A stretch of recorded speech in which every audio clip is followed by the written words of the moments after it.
This video is for Math 1332, and it's meant for Wednesday, July 19th, the day we're scheduled to work on two sections, section 2.2 and 2.3. The last video ended with section 2.1, which was chapter 2 as a start of set theory. So we're talking about sets mostly in this chapter. A set's just a collection of objects. Let's say your set is, you have a 3-day weekend. So it could be Friday, Saturday, Sunday. This is a set with 3 items in it. So we have these symbols here that you can say that some element is actually inside of a set. So this means you are an element. This is an element.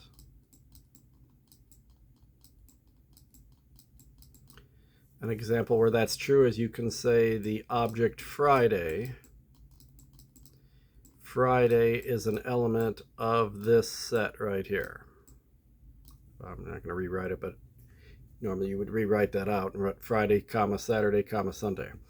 And the key thing is Friday, it doesn't have squigglies around it. Friday is just an element, and Friday is literally sitting inside the set, so as it looks. If you put squigglies around Friday, then this would be a false statement because a set normally is not an element of another set. And then you can have the element symbol with a line through it. That means you're not an element. And if you try to do like the set Friday is an element of the set Friday, Saturday, Sunday, that's one way to make this the case where it's not an element. But the more common ways you put something that's not in there, like Thursday. Thursday is not an element of the set Friday, Saturday, Sunday. I'll just maybe put it in a slightly abbreviated format. So Friday is an element of Friday, Saturday, Sunday, where Thursday's not. Or again, if I put like squigglies around Friday, then it's not either, but that's more of a technicality than anything. We also had the cardinal number, which is where you do a little n and then whatever the name of your set is. I'll just use S, I guess, since I didn't name it, but this is the cardinal number or the size. Cardinal number or size, which here is a 3. There's 3 elements in that set. I think that's, and then we had 2 last things, which were, are 2 different sets equivalent to each other or are they equal to each other? Equal literally means equal is a good way to remember that. Equal is literally equal. They have to have exactly the same elements, the same size and the same exact elements. Equivalent just means they have to be the same size. So the set Friday, Saturday, Sunday is equivalent to the set Monday, Tuesday, Wednesday, even though all the elements are totally different. But the set Friday, Saturday, Sunday is only equal to the set Friday, Saturday, Sunday. So those are 2 things to know, but they don't occur very often, so I'm going to leave some space here and put the next thing is something called a subset. This one is a subset. And then you can have not a subset too, if you put a line through it. Not a subset. This is where section 2.2 starts. So a subset is a set. So now if I put like squigglies around Friday, if I put squigglies around Friday and put the element symbol, then it's false. It's not an element of the set Friday, Saturday, Sunday. But if I put the subset symbol, which looks like a C and a line under it, then for the set Friday, Saturday, Sunday, and again, I'll just abbreviate it Friday, Saturday, Sunday. See, this is true. The set Friday is a subset of the set Friday, Saturday, Sunday. The set Friday is not an element, but it is a subset. And if I did something like the set Friday, Monday, that's a possible subset. Sub, as you know, like submarine or subway, it means when you're under something. A subway is under the ground, a submarine is under the water. Sub usually means under or smaller. So normally a good way to think of a subset is it's some kind of set that's smaller than the original one, generally. So this set only has 2 elements. This one only has 1, but 1 or 2 elements is smaller than a set with 3 elements. So you need to be smaller or equal to. See how they have the little line right there? That means or equal to. So you have to be smaller than or equal to in size for your set to possibly be a subset. If the set you're starting with is larger in size than the one you're comparing it to, then it's automatically not a subset. It can't be if it's larger in size. But it could be smaller in size and still not a subset because the smaller set here has Monday and the bigger one doesn't. So that's another thing about a subset. It has to be smaller than or equal to in size, and then it can't have anything that the other one doesn't have. And this smaller one has Monday, but the bigger one doesn't have Monday, so that makes it not a subset. Now, because the word sub normally means smaller, it's kind of by a technicality that if you're equal to it, then it's a subset still. So just because of that fact, they have another symbol here. If you just see what looks like the letter C, that's called a proper subset.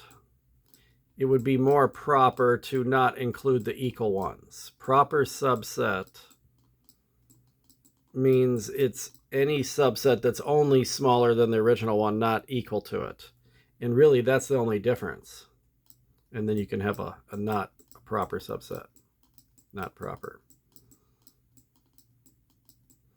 But just so you can understand this a little better, if I take the sets Friday, Saturday, Sunday, if I take the set Friday, Saturday, Sunday, say that's my original set, and I'll just call it A, since I didn't give it a name before, but say that the set A is Friday, Saturday, Sunday.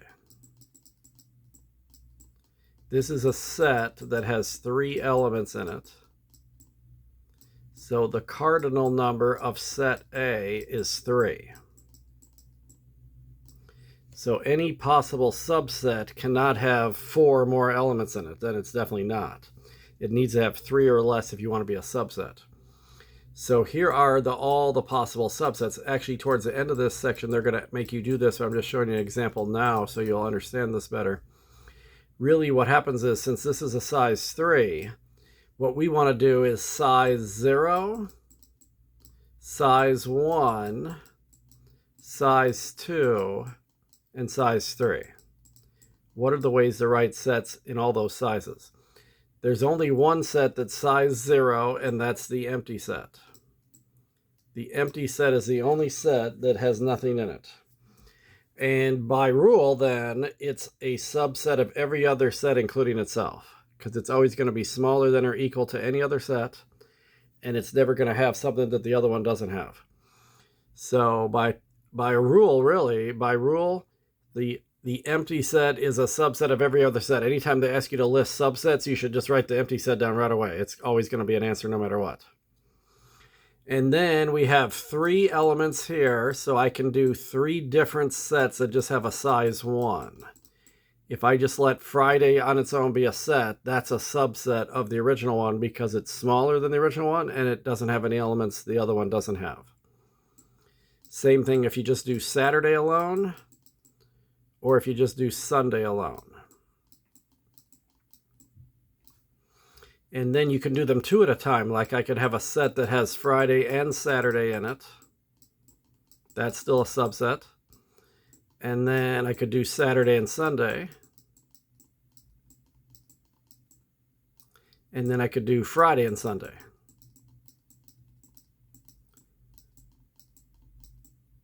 And then finally, there's the original set itself. Every set is a subset of itself, just like the empty set is a subset of every set. Every set, by rule, is a subset of itself. This is why we put the symbol for subset with a line under it. The line under it includes this one, and there's only one set that does that. There's only one set that's exactly equal to the original one. So when you're trying to list subsets versus listing proper subsets, there's only one set that's excluded from proper subsets.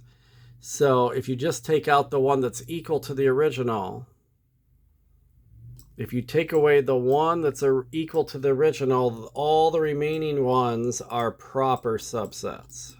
And that always happens. So proper subsets are almost identical to regular subsets. The only difference is you take the original one away. If they want all the subsets, you include the original one. If you want proper subsets, you just get rid of that one. So the number of proper subsets is always one less than the number of actual subsets.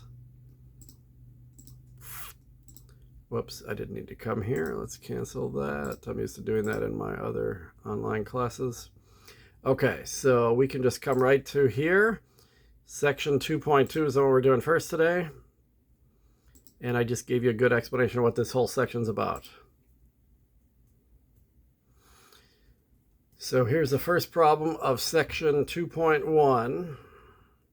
They want me to say, is this a subset or is this not a subset? It's just like true or false. Is it a subset or not? So first of all, it has to be smaller in size. That's the first thing to check. This subset, this possible subset, has only 3 elements. And the bigger one actually has 9 because the 1, 2, ... 9 really means 1 through 9. So yes, the first one is smaller than the second one. You got to have smaller than or equal to. If the first one's bigger, you can immediately say it's not a subset. Now, when we say bigger, make sure you don't have any repeats and make sure the stuff's in order. You might want to rearrange this, not to get tricked sometimes, but I would rewrite this first set as 4, 7, 9. Repeats and out of order don't make a difference.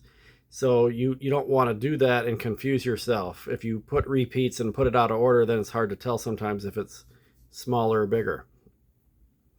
But that's just a slight issue here. 4, 7, 9. There's 3 items here. This has 9. So yes, the first set's smaller than the second one, and the first one does not have anything that the second one doesn't have. The second one has 1 through 9. All of those numbers here are 1 through 9. So yes, this is a subset. The first set is smaller or equal to the original in size, and all the elements in the first set are also in the second one. Okay, same question here. I have -8, I have 0 and 8. This is a size 3. This is a size 4. So the first one is smaller, but the first one has -8, the second one has -8, the first one has +8, the second one has +8, but the first one has 0 and the second one doesn't. That's not a subset then automatically. So think of it this way. Think of the bigger one. The second one is the bigger one usually.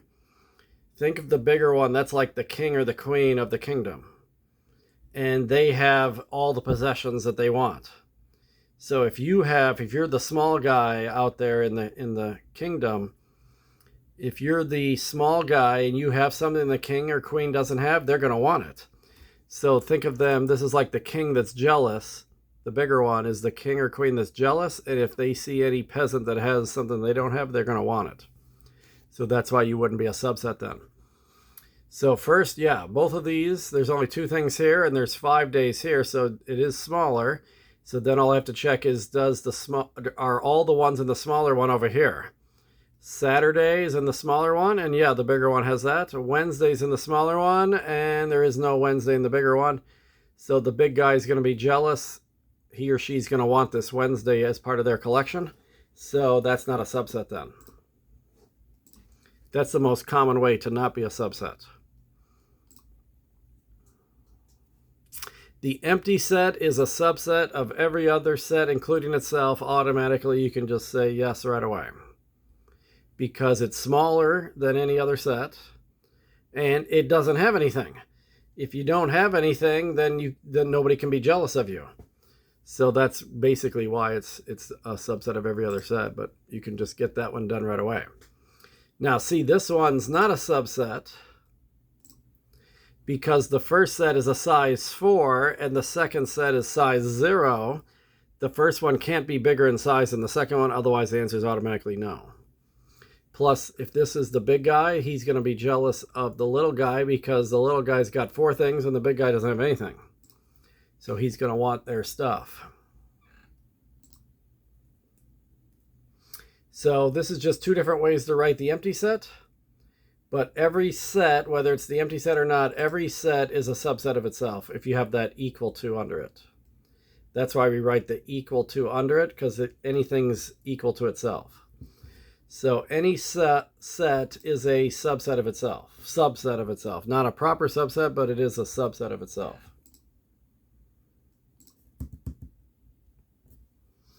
Okay, so the first 6 questions, they were kind of like true or false, yes or no, what were they subsets or not.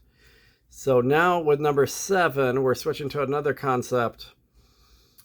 Here's 2 sets, and they want to know, is the first one a subset of the second one? Is it only a proper subset? Is it both, or is it neither? So if you don't want to get tricked here, get rid of any repeats or out of order. I would put things in order and get rid of repeats before I try to answer anything. So I would make this CMV alphabetically. CMV, it'll be easier to understand it if you keep things in order. This is a size 3 because there's no repeats. And I have it in order. Here's CMRV, if I put that in order. CMRV.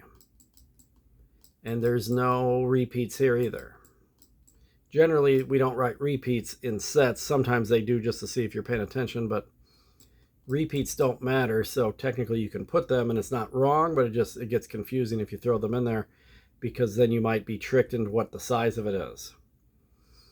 I could write this first set as CCMMVV and it would still be a size 3, not a size 6. So then you might think, oh, it's bigger than the second one, but no, it's smaller. The first set is smaller than the second one. That's the first thing I always look for. So you got to be smaller or equal in size, otherwise it's nothing. And then this little guy better not have anything the big guy doesn't have, otherwise he's going to be jealous. Okay. The big guy's got his C, the big guy has his M, and the big guy has his V. So he's just going to leave this peasant alone because the peasant doesn't have anything he doesn't already have. So this is definitely a subset. And it's also a proper subset. Every time you say subset, you're almost always going to say that it's also a proper subset. In fact, the only time you don't is if they're totally equal to each other. So only the original set is equal to itself. So only if I have CMRV equals CMRV, then I don't have a proper subset. But every other time you say subset, you're definitely going to say it's also a proper subset. So this is both, which most of the time, if you say one, you're going to say both most of the time. And in fact, it's impossible to say only a proper subset. They put this as a choice, but that's never an answer because every proper subset is also a regular subset. It's that the regular subsets have one extra that propers don't have. But every proper subset is always a subset. So it can be none, it can be both, and it can be only equal to. And see, that's easy to remember because you only check that box if they're literally equal. Only if they're literally equal do you say only equal, and you never say only a proper subset. So most answers are either both or neither. Both or none. Only if they're totally equal, exactly the same, you say equal. Otherwise, every other answer is both or none. So first question is, are these totally equal? Now the first one's in order, 0, 4, 8, 12, and 16. If I wanted to do this on a test, I would probably rewrite the second one in order too. But since the first one's in order, I'm just going to say, does the first one have anything the second one doesn't have? So the first one's got a 0, so does the second one. The first one's got a 4, so does the second one. The first one's got an 8, so does the second one. The first one's got a 12, so does the second one. The first one's got a 16, so does the second one. These are totally equal to each other because out of order doesn't matter and repeats don't matter. This is the only time you say this. You only put answer B if they're totally equal to each other, and just remember equal, the or equal to at the bottom. You never say only a proper, and you only say this one that it's a subset if they're totally equal to each other. Okay, so this is just another way to write sets that we learned in section 2.1. So this is saying I have a set of possible x answers such that x has to be a natural number, so that's positive integers only. And then it has to be between 5 and 9, and not including either one. So I would actually write this out.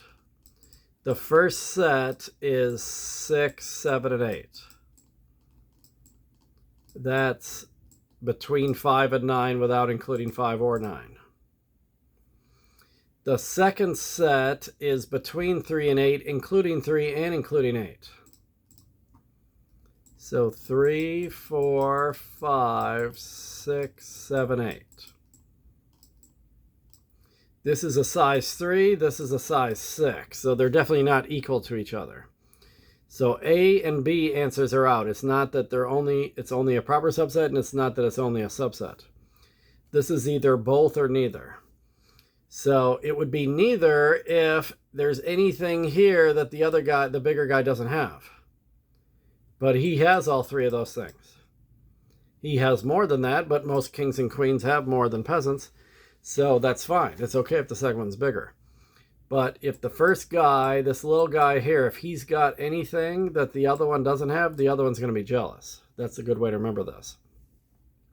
So this is a subset. That's the rule of subsets. And anytime you're a subset, you're also a proper subset automatically, unless it's the one that's exactly equal. And this is clearly not exactly equal, so that makes it a both answer. This is both of them. The empty set is a subset of every other set, and it's clearly not equal to the original one, so that's immediately both as well.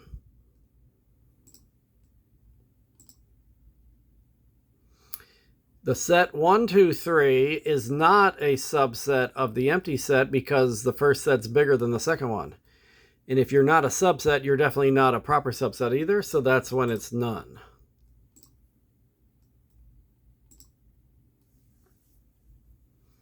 Okay, so they had 7 through 11. Those 5 problems were all the same kind of problem. Now they're doing just something different. Is this statement true or false? And this kind of goes back to what I had back here on the first board.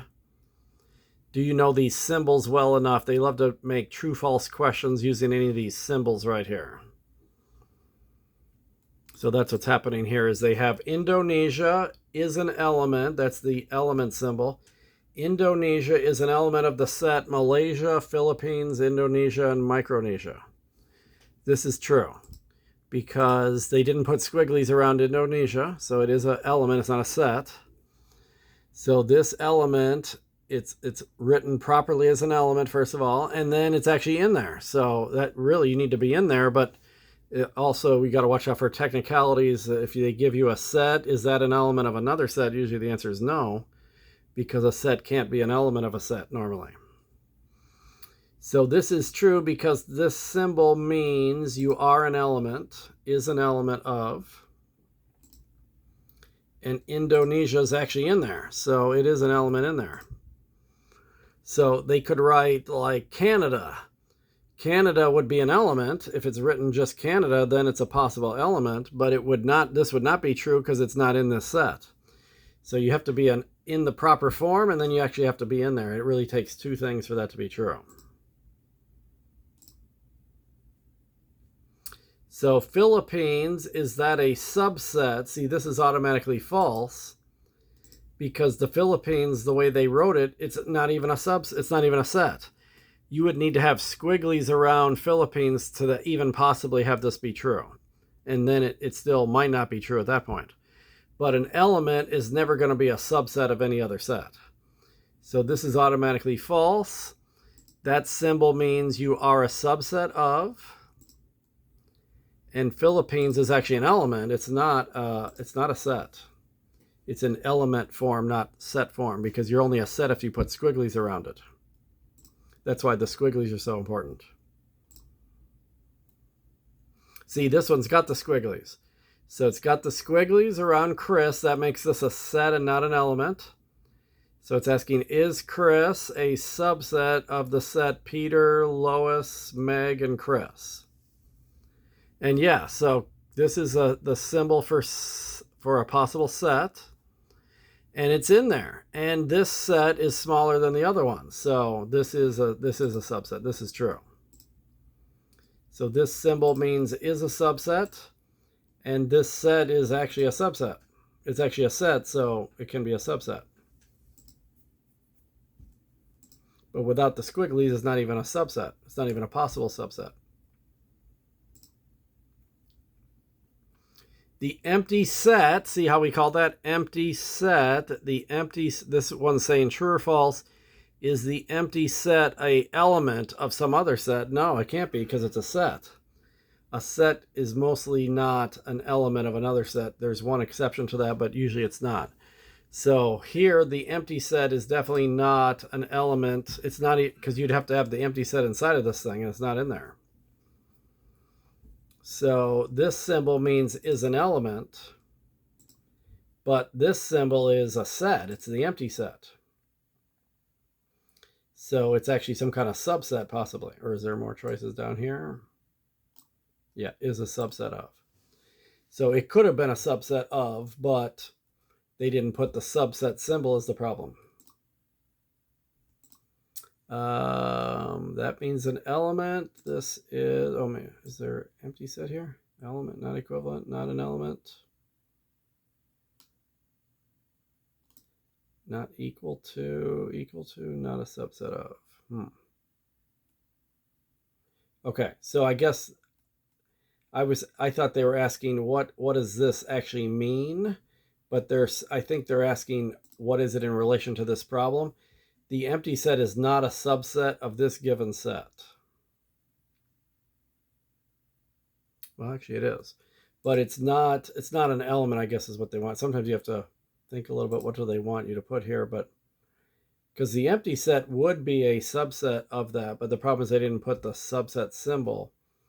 This symbol definitely means is an element of, and the empty set is not an element because it's a set. It's not an element. I think that's what they wanted. Okay.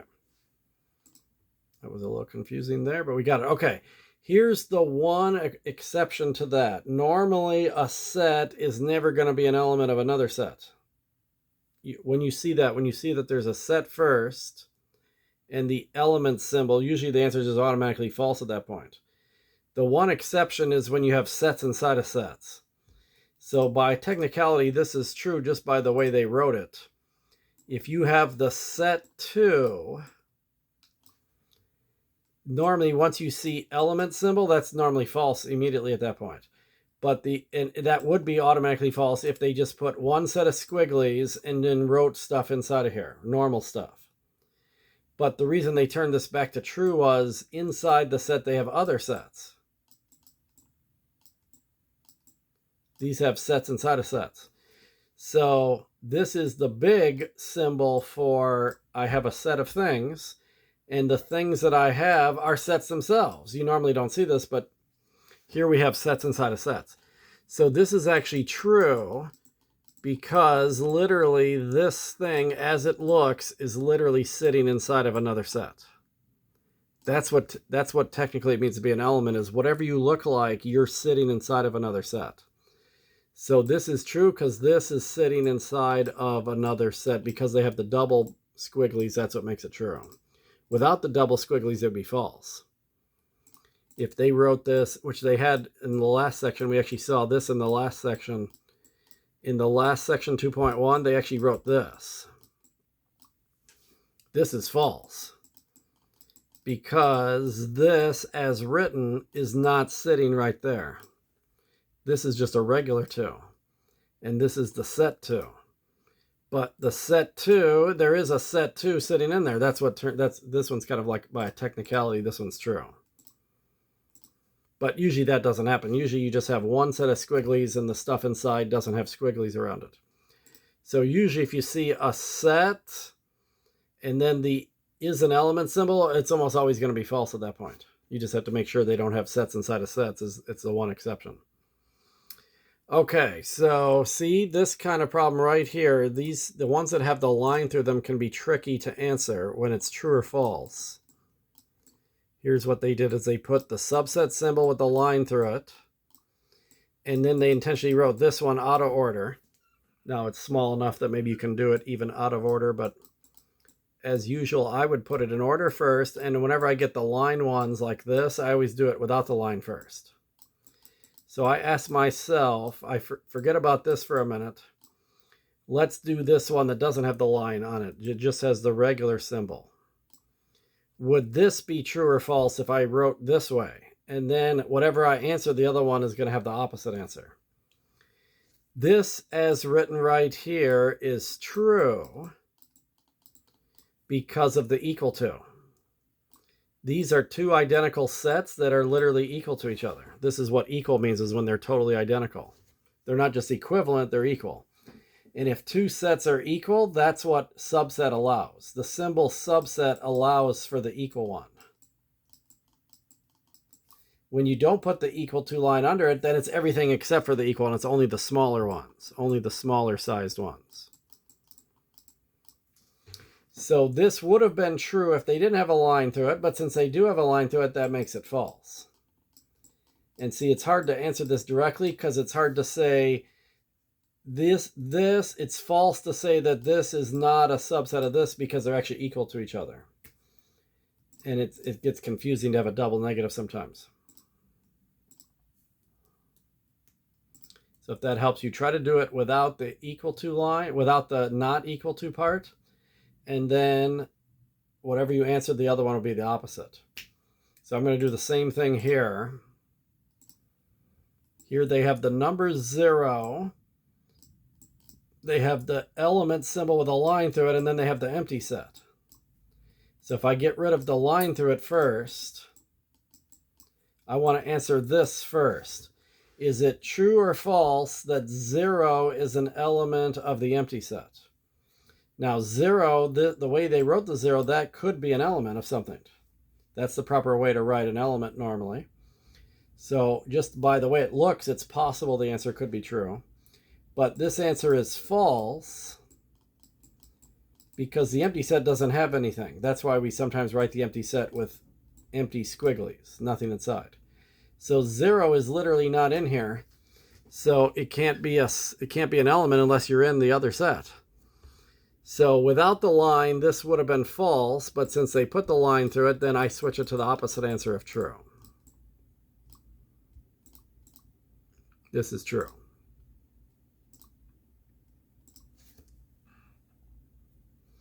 Okay, remember my example I started this video with Friday, Saturday, Sunday? I did that so you could relate to it a little better. These ones that just have CPS, people get confused on that. But it turns out every set of size 3, whether it's ABC or CPS or Friday, Saturday, Sunday, doesn't matter what it is, every set of size 3 has 8 subsets. There's always the one empty set. There's always the one that's equal to itself. And then it turns out there's 3 ways to do them one at a time. And there's 3 ways to do them 2 at a time. In fact, you're about to learn a rule that the number of subsets, this is actually the next problem after the one we're doing right now, the number of subsets is always 2 raised to the n power, where n is the cardinal number. So if you do 2 to the 3rd power, that's actually equal to 8. 2 times 2 times 2 is what 2 to the 3rd power is? 8. Or I can write 2 and hit this exponent button, raise to the 3rd power, and I get 8 that way too. So any set that's a size 3 always has 8 subsets. The number of proper subsets for any size 3 set, it's 1 less than that, because all you do is take away the one that's equal to itself. So any size 3 set has 8 subsets and 7 proper subsets. And this is why I did the Friday, Saturday, Sunday one, maybe you'd understand it better. So you got the set with nothing in it. There's one of those. There's 3 ways to do these one at a time. 3 ways to do these 2 at a time. That's a total of 7 answers so far. That's the proper subsets. Proper subsets are all the ones that are smaller in size than the original one. Size 2, size 1, or size 0.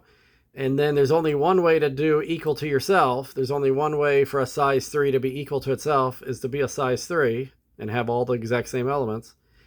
That's the one difference between a subset and a proper subset.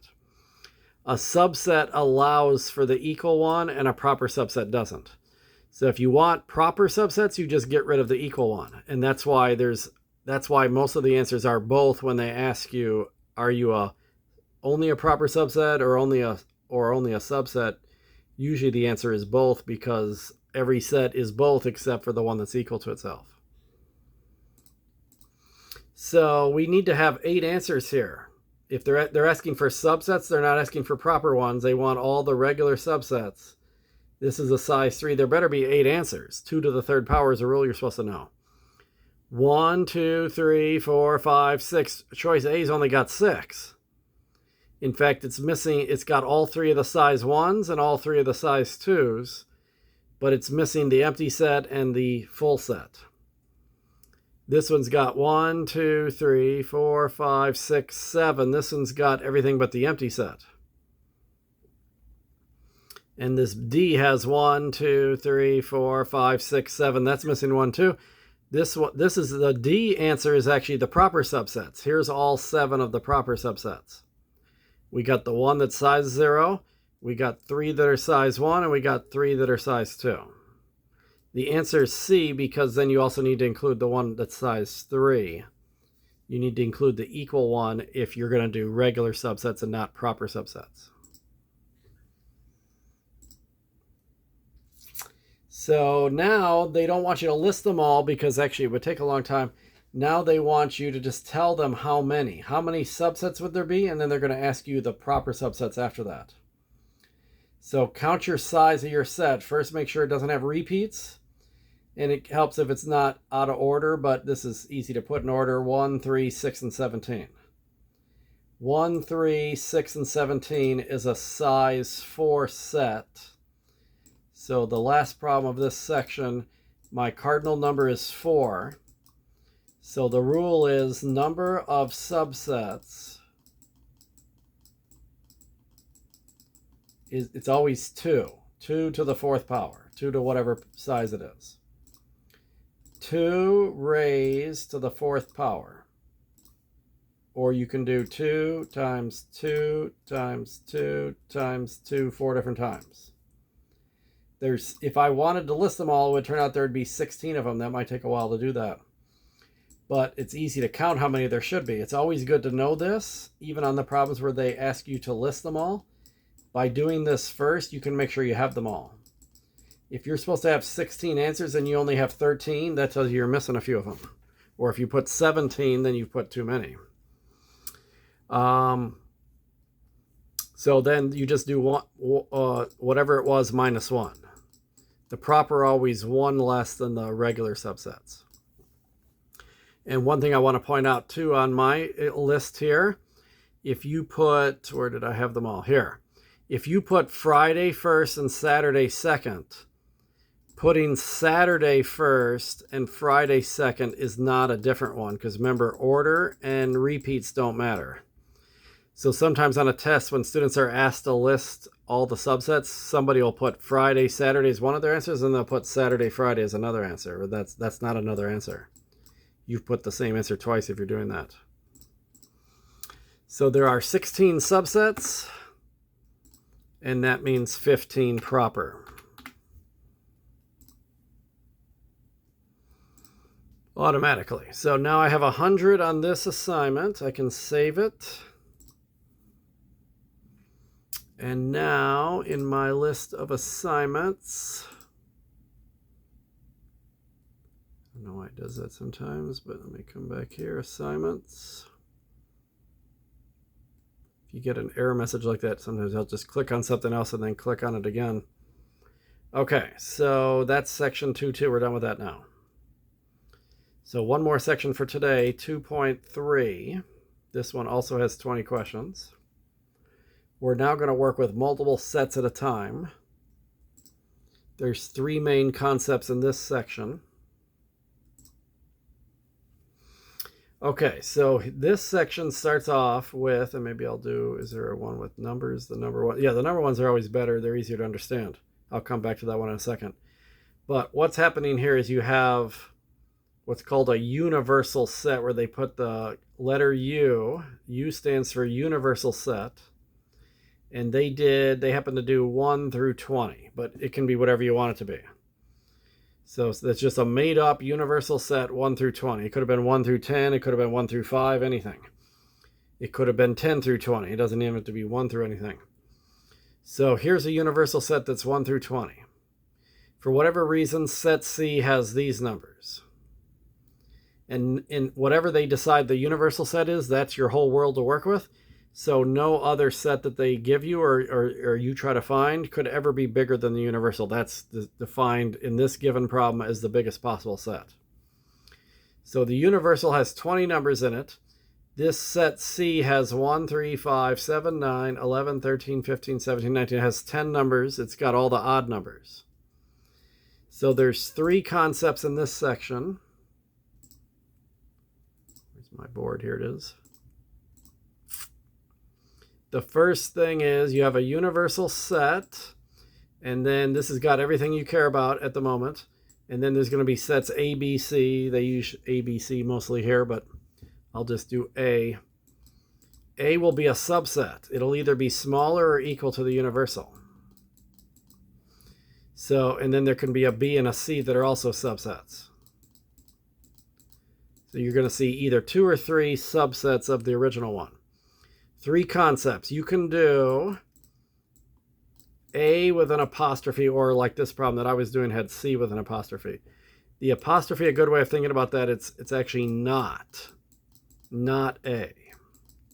It's actually called a complement. A complement is all the things you don't have. So the universal set was 1 through 20, and my given subset was C, but it was all the odd numbers. So again, think of the universal set. That's kind of like the king of the kingdom. And you're in this C is some peasant.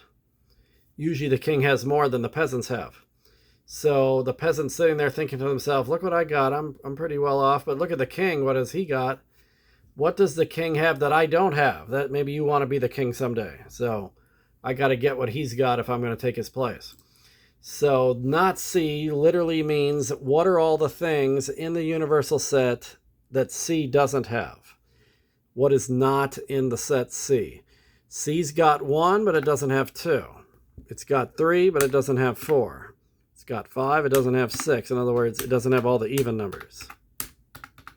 With numbers, it's a little easier to do this faster because you can understand what's there and what's missing a little more easily.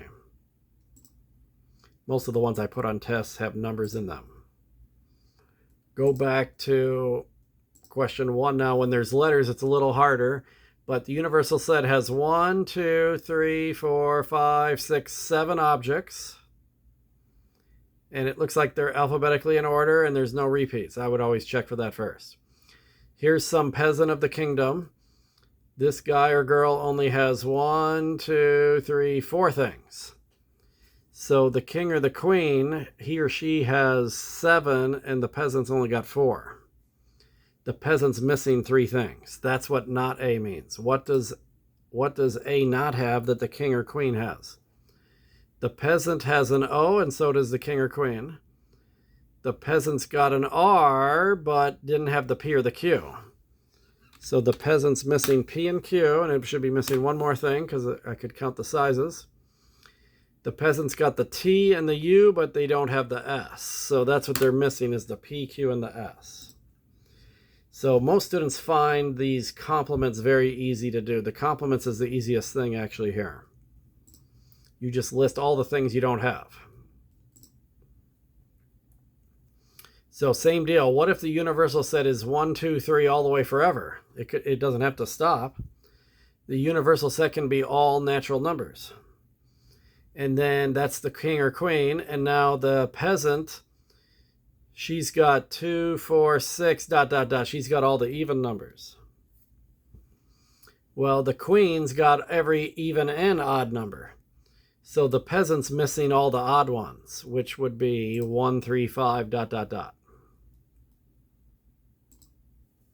That's again the concept of not something. What are you missing? Okay, the second concept is this. If you take two sets, A and B, or A and C, or B and C, they're going to see all three of those. Take any two of the three, or even sometimes they give you all three at the same time. If you put what looks like an upside down horseshoe, an upside down U or horseshoe, this is called intersection. Intersection. And it really means both. You have to be in both sets. So, or another way of thinking about it is, what do they have in common? What do both of these sets have in common? That's a good way of thinking about it, actually. I always remember like an intersection of a road. If you're on a road, your car's traveling on this road here. When you reach an intersection, there's another road going another way. So where are you when you're in the intersection? The intersection is this middle part when you're on both roads at the same time. Really both. That's why it's both. But just think about it. What do they have in common? So here I have the universal set is 1, 2, 3, 4, 5, 6.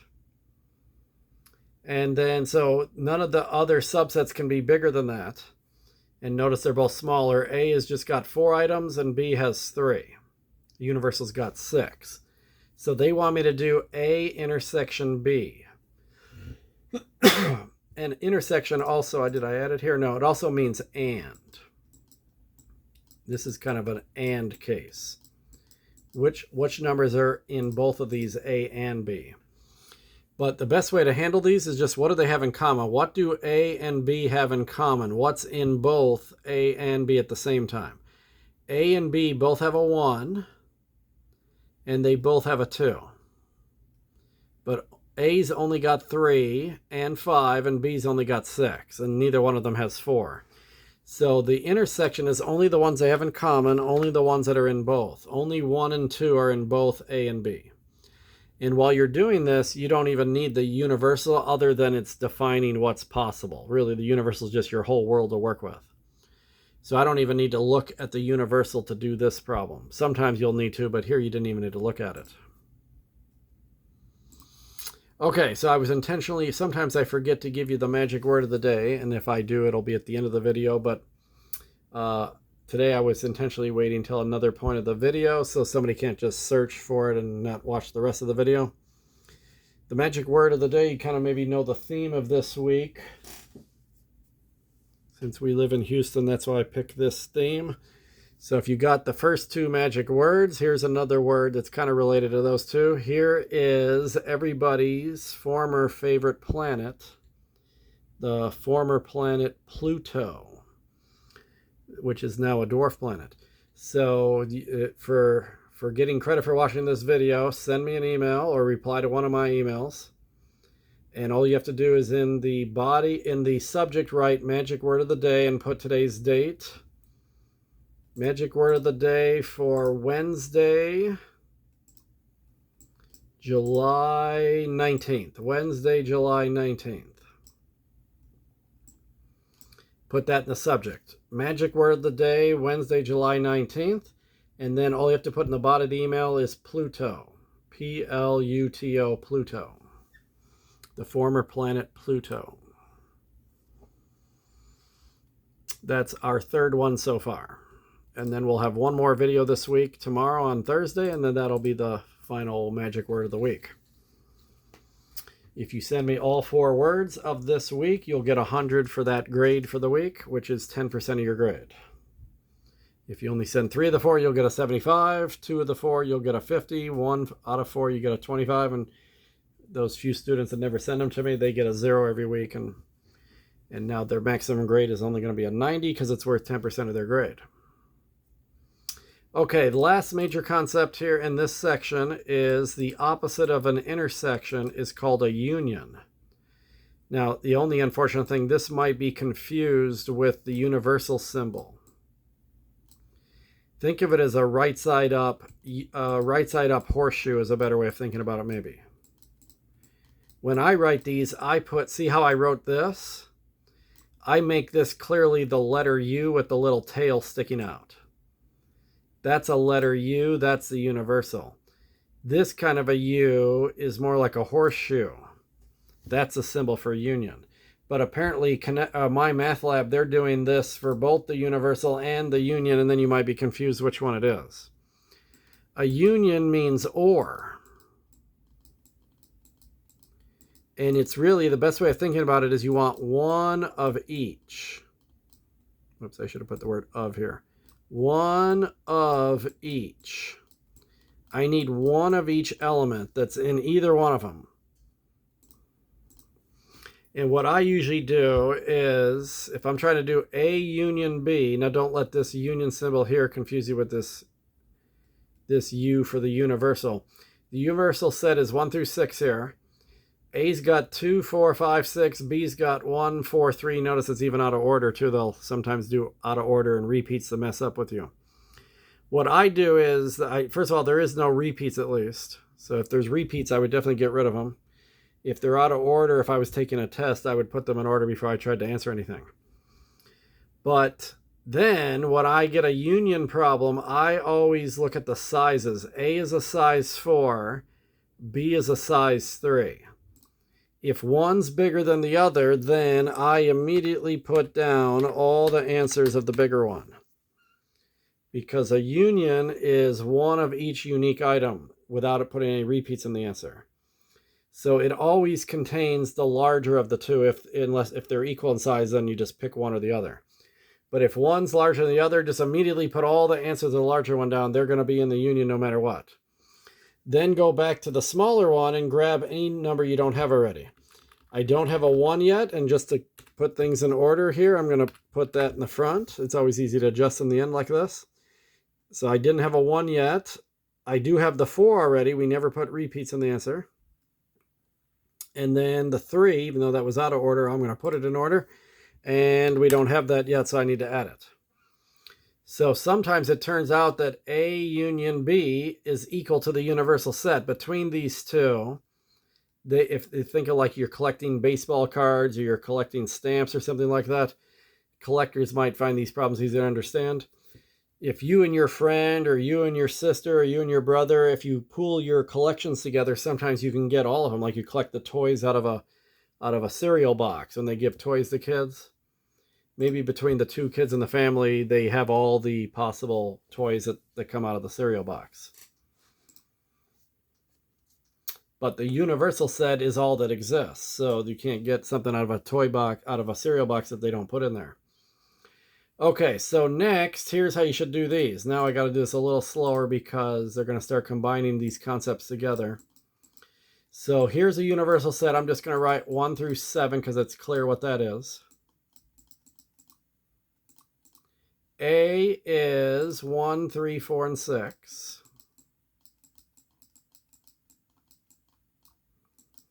Set B is 3, 5, 6. They want me to do A, not A, complement of A, intersection, complement of B. Or another way to say it is not A, intersection, or and, not B. You should always do the nots first. So not A, I need any number between 1 and 7 that A doesn't have. A's got 1, it doesn't have 2. got 3 and 4, it doesn't have 5. It's got 6, it doesn't have 7. Do the same thing for not B. B is missing 1 and 2. It's got 3, it's missing 4. It's got 5 and 6, and it's missing 7. Sometimes they give you a problem like this, and only one of them is a not, and the other one is regular. Then you only have to do it to the one that they set it to. So now I got to decide, is the biggest thing here is you have to memorize when do you want only what they have in common, and when do you want one of everything. If you mess that up, then you often get the answer wrong.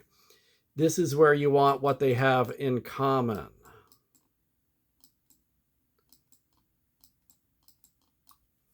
So they have 2 in common, and they have 7 in common. Intersection answers are usually a much shorter list of answers than unions are. Usually unions have a lot of numbers in the answer, and intersections have a small number. So only 2 and 7 are common to these two things.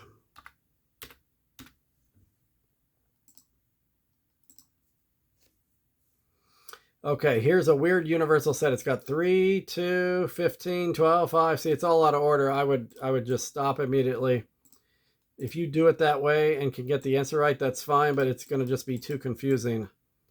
I would definitely not take a chance and miss the problem because of that. So I'm going to put it in order. 2, 3, 5.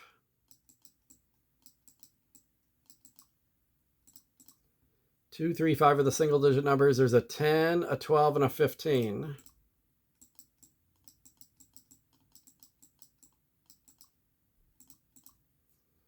And then there's a couple of 20s, 21 and 22. Notice that it has 1, 2, 3, 4, 5, 6, 7, 8. I always count 2. Because if I don't have 8, something's wrong. 1, 2, 3, 4, 5, 6, 7, 8. That's a size 8. Subset A is 3, 21, and 22. This is a size 3. B in order would be 2, 5, 10. 2, 5, 10. 12 and 15. That's a size 5. Although, even though 3 plus 5 is 8, it doesn't guarantee that there's one of everything, although I guess it is, but it's not even going to matter for this problem. Okay, they want me to do A union, not C. I guess I mislabeled this was C, not B, but sorry. A union, not C. This is the question. A union, not C. Since they only want not on C, they don't want it for A, then I only have to do it for C. But any ones that have the apostrophe should do that first. So what is C missing? Basically, the not is what are you missing? C's got the 2. It doesn't have this 3 right here. And another thing that helps is this is a size 8, this is a size 5, this better be a size 3. If you ever do C and then also not C at the same time, that together their sizes should add up to the universal set. So C's got the 5, it's got the 10, it's got the 12, it's got the 15, but now it's missing these last two, 21 and 22. So there's your size 3. So now I'm going to take this set right here, and I'm going to take the original A, and I'm going to do a union between them. A union is one of each unique item without any repeats. But they're identical to each other. They both have 3. They both have 21. And they both have 22. So it may have seemed like I was doing what do they have in common, even though I wasn't. If the two sets you're working with are exactly the same, if they're literally equal, then that's the one time the union and the intersection have the same answer. So this is not the best question to look at if you want to understand the difference between them. But I technically did one of each number without writing any repeats. Okay, the apostrophe can be on individuals, like, go back to number 7. See how only the C has the apostrophe, the A doesn't. But on number 8, now they put a parenthesis around it and there's an apostrophe on the outside. So just like order of operations, you should do the parentheses first, just like in algebra where we do order of operations. Here's a universal set that's 1 through 9. Set A is 2, 4, 6, 8, and there's no repeats and nothing out of order. Set, and I don't know why they're skipping B, but set C is 2, 3, 4, 6, and 8.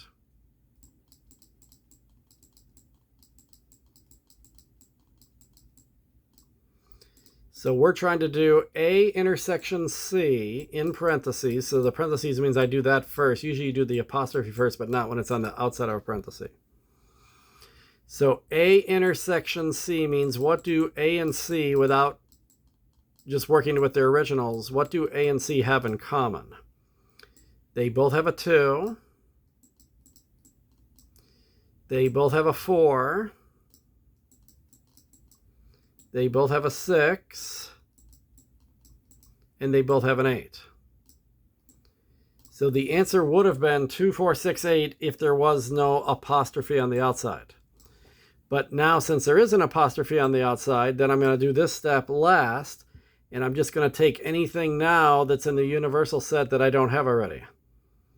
I don't have 1, I don't have 3, I don't have 5, I don't have 7, and I don't have 9. This is the final answer.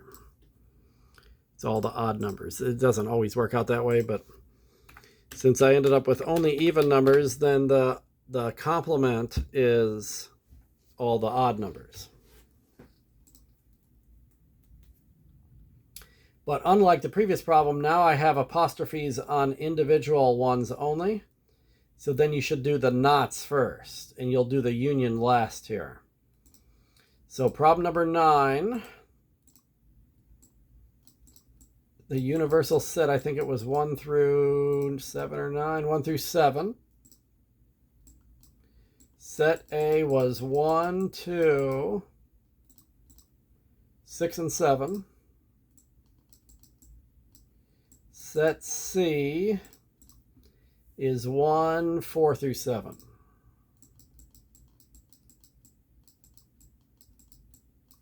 Now they have the individual knots on each letter, and it could have been on just one of them, but it's on both.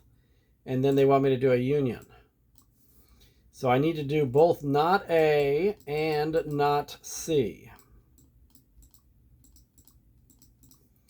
So A's got 1, 2, 6, and 7, and from 1 through 7, it's only missing 3, 4, and 5. Notice that A's a size 4 and not A's a size 3, and that makes a size 7 of the universal. Set C is a size 5, 1, 2, 3, 4, 5, so therefore this should be a size 2. And I've got 7, 6, 5, 4, and 1. I don't have 2 and 3. If I was doing an intersection, then I would only pick the numbers they have in common, which would only be 3. So this is not the actual problem, but if the actual problem said this, that would be an intersection. The answer would just be 3. This is what they have in common. But I'm doing a union. A union's not what they have in common. It's one of each without any repeats. So again, what I do is I grab the bigger sized one. The size 3 is the bigger one. So 3, 4, 5 are definitely in my answer. So I write down all the ones in the bigger one if I'm doing a union, and then I go back to the smaller one and grab anything I don't have already. I don't have a 2 yet. I already got the 3, so we don't write the repeat. So the final answer here is 2, 3, 4, 5. So I did both of these. I did both a union and an intersection just to show you how the union usually has a larger list of answer than the intersection does. So here it's 2, 3, 4, and 5. That's what they have one of each of. Okay, now here's kind of an exception case. There's actually 4 of these. I don't know if it's going to be the next 4 problems, but this is number 10 actually. If you take any set and do a union with the empty set, this is listing one of everything they both have without any repeats. Well, whatever A is, we know what A is. A is a size 4. A is 3, 4, 7, and 8. A is 3, 4, 7, and 8. Size 4. The empty set is size 0. It doesn't have anything to contribute. So take you and say you had a baby brother or baby sister at home. You got this 2-year-old kid sitting on the floor, and you say to the kid, okay, we're going to pool our money together. Here's the money in my wallet. Take out your money. Well, a baby doesn't have any money. So the union of your money with somebody who's got nothing, unfortunately, it's all on you. So it turns out, and maybe you'll memorize this, but you can also reason it out the way I just did. A union, the empty set, the answer is always A no matter what, because the empty set isn't going to help contribute to anything. And in a union, you're trying to grab one of each, so you would always put the bigger one's answers down no matter what. This has to be at least a size 4 answer because this first one was a size 4. So A union empty set is automatically just whatever A's got.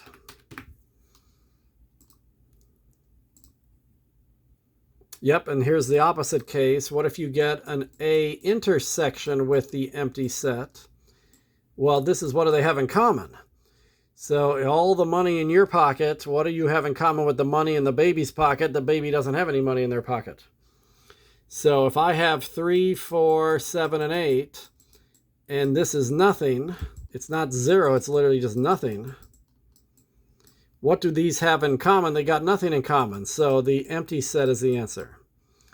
So any set intersection with the empty set, the answer is just automatically the empty set. And you just choose that as an option. You don't type anything. The computer can't grade a blank. If you leave it blank, they don't know, did you know that it was the empty set, or did you just not know what to put? And they don't want you to just get lucky and get an answer right because you didn't know. And then likewise, I think the next two questions are, what if you do the universal set? Either in union or intersection with something. So first they're doing union with A. In order doesn't matter, so I can do this too, the way they actually have it. If you write it backwards, that's the same thing too, in a union. So notice how I wrote the union symbol and how I wrote the universal, so that's clear which one's which. A union with the universal set. Well, if A's 3, 4, 7, and 8, and the universal's 1 through 8, a union is one of everything. So you'd write the bigger set down first. You'd write 1 through 8 first, the bigger one, and then you'd go back to A and grab anything you don't have already. But the universal set's already got everything. So anytime you do a union with the universal, the answer is the universal. Because the smaller guy's not going to contribute anything. The big guy's already got everything. And then there should be an intersection one also, whether I put the A first or last doesn't matter. If I do A intersection with the union, what does A intersection universal, what does set A have in common with the universal? Well, it's only got in common whatever A has. 3, 4, 7, and 8 is the only thing in common with 1 through 8. So it turns out of these these are 4 possible things you can do. You can take any set A, and you can do a union or an intersection first with the empty set, or you can do a union or intersection with the universal set. Notice that out of the 4 possible answers, twice the answer is the original any set. And one time it's the empty set, and one time it's the universal. And you can only have empty set as an answer when empty set's one of them. You can only have universal when that's one of them. So once I see these ones where you're doing a union or an intersection either with the universal set or the empty set, then there's only one of 3 possible answers. It's either the original A, or it's the empty set, or it's a universal set. And it'll never be the empty set if they don't have the empty set going on in the problem. It'll never be the universal set if the universal set's not going on. So this is A versus the universal set. That means the empty set can't be an answer. So you got a 50-50 chance then to guess it's either A or it's the universal whenever you get a case like this. But this is the universal, because in a union you always write everything from the bigger one first. And then you go back to the little guy and try to grab ones you don't have already, but you already got them all. So A intersection is the universal is only what A has. That's what do they have in common? And all they have in common is what A has, because the universal's already got everything. So those were 4 good problems. They're kind of quick and short, and if you understand them, then usually on tests, people either get them all right or all wrong. They either understand them or they don't. Okay, last thing here in this section, I think the remaining 7 problems, they all do what's called a Venn diagram. So Venn diagrams are picture ways. Some people are very, some people like to see numbers more, but other people really are pictorial and they like to see pictures better. So this guy named Venn created this Venn diagram, and you've probably heard of these before. They're used a lot in real life. So you have circle A. Maybe circle A is people with car insurance. And then you got circle B. These are people with house insurance, home insurance. And then in the middle of these Venn diagrams, this little football wedge right here, the middle portion, this is people that have both car insurance and home insurance.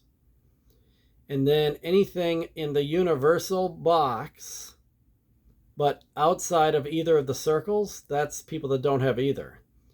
There's some people that don't have car insurance and they don't have house insurance. Maybe they're a kid and they live with their parents and they don't pay insurance. Or a homeless person, or somebody who rents an apartment and maybe they don't even have rental insurance and they don't have a car. So that would be these out here. So in a Venn diagram, we do these both with 2 and 3 circles. Here's the case of 2 circles first. So this part right here, this is called only A. If you're just in this moon-shaped wedge right here, that's people that only have car insurance. If you go all the way around A, including in parts of B, that's all of A. All of A is both of these. Likewise, this whole circle here is all of B. But if you're just in that part only, that's only B. If you go into this little football wedge, that's the A intersection. That's what they have in common.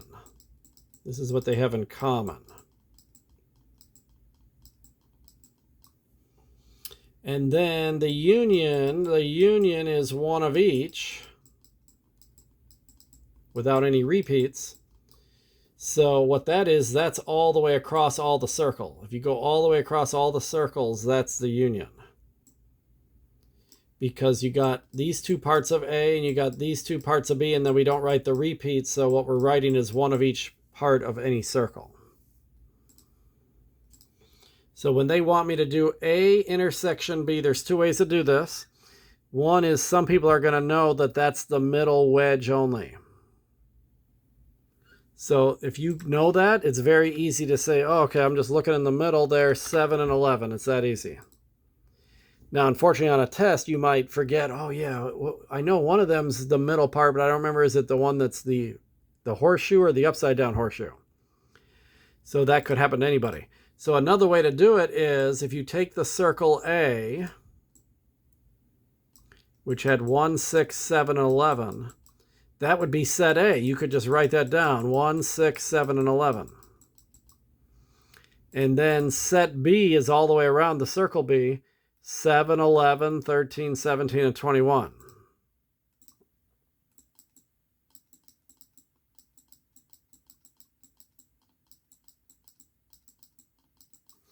So remember, intersection is what they have in common. So the only thing they have in common is 7 and 11. So this is the slower way to do it. Write down all the numbers all the way around circle A, write down all the numbers all the way around circle B, and then look for what do they have in common or one of each, which is always what we need to know anyway. Okay, not B. Here's a good way to do this. So this is problem number 15. Let me draw what's happening first.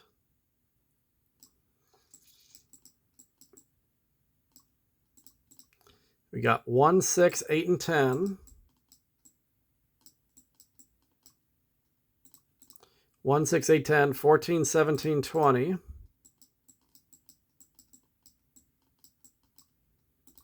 And 22 and 25.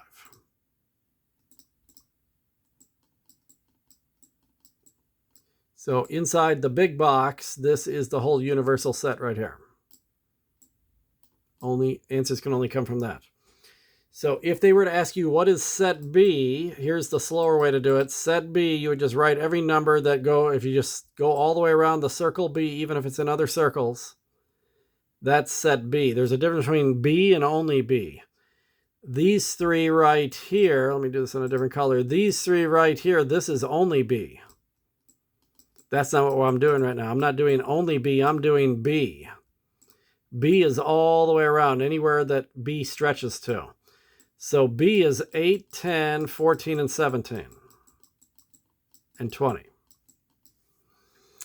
Not B is everything else. So one way to do this is take your hand and just cover up the entire circle B with your hand. Don't look at any of those numbers. What's all that you see left? I see the 1, I see the 6. Whoops, there goes the phone. I see the 1, I see the 6, if I cover this up, and I see the 22 and the 25. So that's the easiest way to do not something in a Venn diagram, is to get the phone to stay. There. Is cover up the one that they're asking for.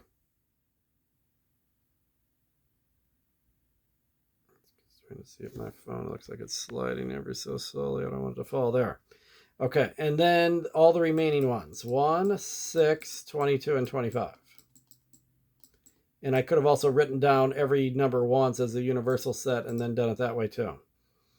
So not B, the easiest way to do it is cover up all of the circle B and just write down any number you can still see. If you use your hand and cover up all of circle B, write down anything you see left.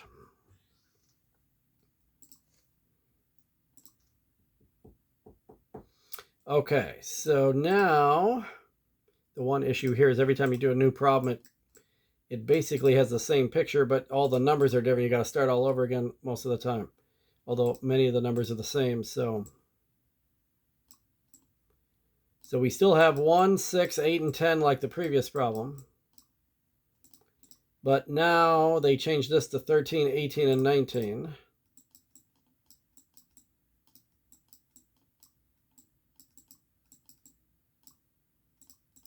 And then we got our 22 and 26 that are in neither one. We're trying to do A intersection B, not B. So intersection is, what do they have in common? First I have to memorize that. It's easy to write down what's in A. A, just go all the way around circle A. A is 1, 6, 8, and 10.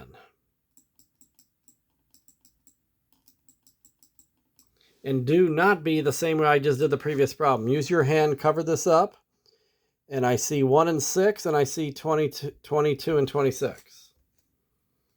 1, 6, 22, and 26. What do these two have in common? They both have a 1, they both have a 6, and that's it. Remember, intersection answers are usually a shorter list than a union answer anyway. So just 1 and 6.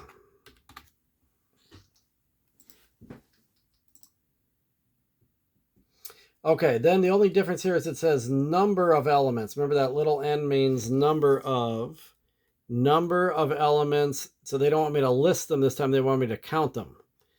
If they would have said that on this problem, instead of putting 1 and 6, I would have just put a 2. They want the size of the answer, basically. This would be a size 4. Number 16 was a size 2. They want the size of the answer. So basically, you have to do the answer first and then count how many answers you have. Or if you know the shortcut, If you know what A union B is in a Venn diagram, which is a little off screen here, remember I told you A intersection B is the middle wedge only, but the union is all the way across all three parts of these circles. The union is these two plus this one only counted once plus these two. So it's 1, 2, 3, 4, 5. And I could have written out A, which would have been the $sign, the percent symbol, and the triangle. A would be these three things.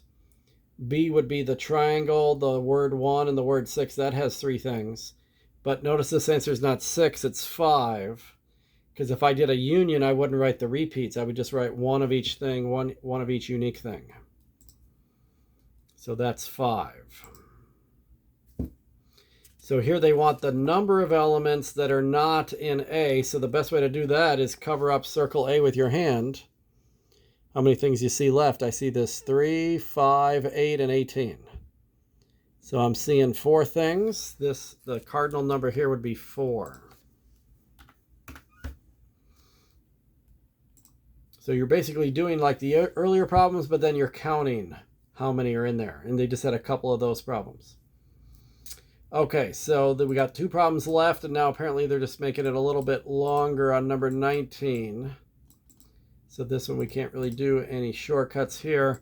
They've got an A union and then a parenthesis, and you're going to see this more in the next video when we do section 2-4. There's a bunch of these with multiple steps to do. A union B, and then an apostrophe. So one thing I can do is I can just list all the things in A. Go all the way around circle A.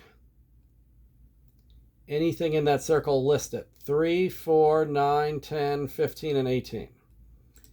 3, 4, 9.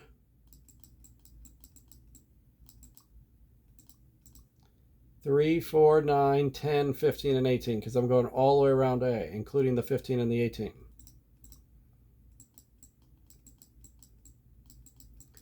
So this has 6, this is a size 6. The size of set A is a size 6. I always keep track of the sizes even if they don't want that, because if I'm going to be doing a union, then I'm going to be listing one of each thing, and I always list the bigger one first. So shortcut here, A union B, that's all the way across all 3 parts of the circles. A union B in a 2-circle Venn diagram is all of this stuff, and all of this stuff, and all of this stuff. All the stuff that's in a circle somewhere. So A union B would be all 7 of these things. But then they want me to negate that and do the not. So another way I can do is if I know that A union B is everything in any kind of circle, if I cover all that up with my hand, then not that would be all these numbers on the outside only. So 24, 26, 29, 35, and 44. 24, 26, 29,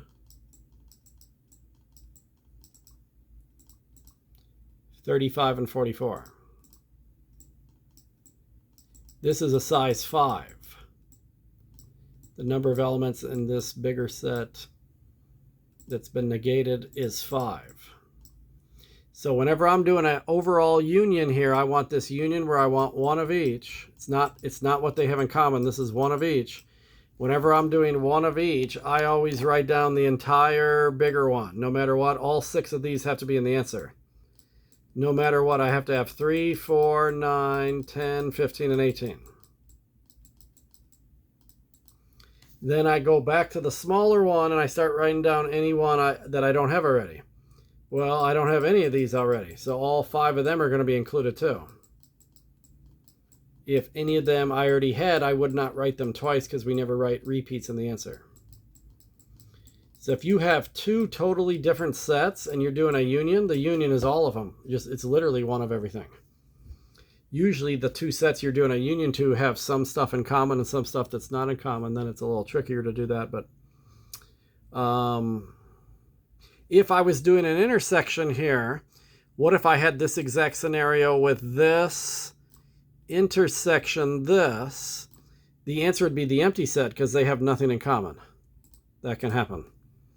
But here, it's actually everything in circle A and everything outside of the circles. It's literally everything but this 20 that's only in circle B. So there's actually 11 answers. 3, 4, 9, 10, 15, 18, plus 24, 26, 29, 35, whoops, and 44.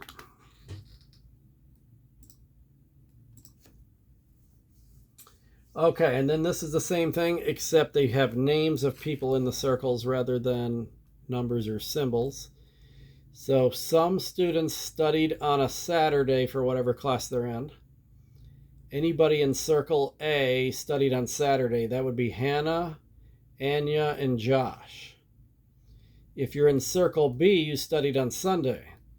Anya, Josh, Zach, Mary, and Taylor did that. If you're in the middle portion, then you did both days. You studied both days. And Dawn is the only one who didn't study on either one of these 2 days. Now, maybe there's other days to study, but maybe this is a class where there's a test on Monday morning maybe, and Dawn's just not prepared for the test then. And some of them only studied one of the 2 days. These two in the middle, they studied both and might be the most prepared students. So it says the set of students who studied Saturday and Sunday. And means both. And is another word for the intersection. And in a Venn diagram, the intersection is this little football wedge in the middle. So only Anya and Josh, choice A, they're the only ones that studied both Saturday and Sunday. And these problems may be a little easier to understand because if you have actual names and you know what's going on, it makes it a little easier. Some of these generic ones where they just have A, B, C, and 1, 2, 3, those are sometimes a little harder to understand what's going on. Okay, so now we have 100 on this assignment. I'll save that. And then I don't need this anymore. And then every time I click assignments, it gives me this error. But then if you're getting that too, just click somewhere else and then click it again. That seems to correct it. I've never seen that before. There. I don't know what causes that. Okay. So we've now completed 6 of the 8 sections for week 1. We've done 1, 1, 1, 2, 1, 3, 2, 1, 2, 2, and 2, 3. And over here, I've got 100 on all 6 of those now. So there's one last video for this week. Tomorrow there'll be a video covering sections 2.4 and 2.5, which is as far as the first test goes. So we're going to do those 2 tomorrow, and then it'll all be about reviewing and studying and practicing for the test. So that's it for video number 3 of this week.